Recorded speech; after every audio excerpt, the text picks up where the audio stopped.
আমাদেরকে যদি, আবার বলছি, যদি অল্প কিছু সংস্কার করে ভোটার তালিকা নির্ভুলভাবে তৈরি করার ভিত্তিতে নির্বাচন সম্পন্ন করতে হয়, তাহলে 2025 সালের শেষের দিকে নির্বাচন অনুষ্ঠান হয়তো সম্ভব হবে। আর যদি এর সঙ্গে নির্বাচন প্রক্রিয়া এবং নির্বাচন সংস্কার কমিশনের সুপারিশের পরিপ্রেক্ষিতে এবং জাতীয় ঐকমত্যের ভিত্তিতে প্রত্যাশিত মাত্রার সংস্কার যোগ করি, তাহলে অন্তত আরও 6 মাস অতিরিক্ত সময় লাগতে পারে। মোটা দাগে বলা যায় 2025 সালের শেষ দিক থেকে 2026 সালের প্রথমার্ধের মধ্যে নির্বাচনের সময় নির্ধারণ করা যায়। প্রিয় দেশবাসী, যে কোনো সংস্কারের কাজে হাত দিতে গেলে রাজনৈতিক ঐকমত্যের প্রয়োজন। এই ঐকমত্যে পৌঁছানোর প্রক্রিয়া কী হবে?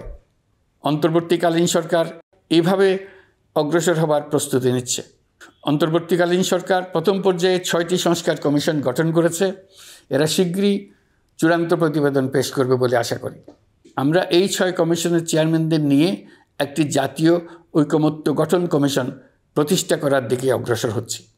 এর কাজ হবে রাজনৈতিক দল সহ সকল পক্ষের সঙ্গে মতামত বিনিময় করে যে সমস্ত বিষয়ে ঐকমত্য স্থাপন হবে সেগুলো চিহ্নিত করা এবং বাস্তবায়নের জন্য সুপারিশ করা।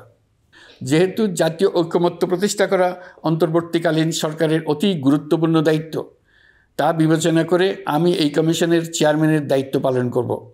আমার সাথে এই কমিশনের সহসভাপতির দায়িত্ব পালন করবেন অধ্যাপক আলী রিয়াজ।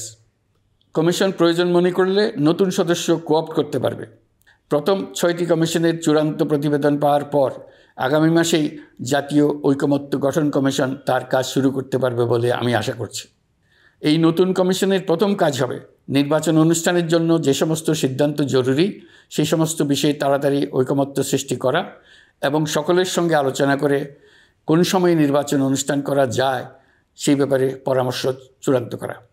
প্রিয় দেশবাসী, নির্বাচন আয়োজন ও সংস্কার ছাড়াও আপনারা আমাদের উপর অনেকগুলো দায়িত্ব দিয়েছেন। এর মধ্যে রয়েছে অর্থনীতি পুনরুদ্ধার ও মানুষের জীবনমান উন্নয়ন। ফ্যাসিবাদী সরকারের কাছ থেকে আমরা বিপর্যস্ত এক অর্থনীতি পেয়েছি। আমাদের বৈদেশিক রিজার্ভ তলানিতে গিয়ে থেকেছিল।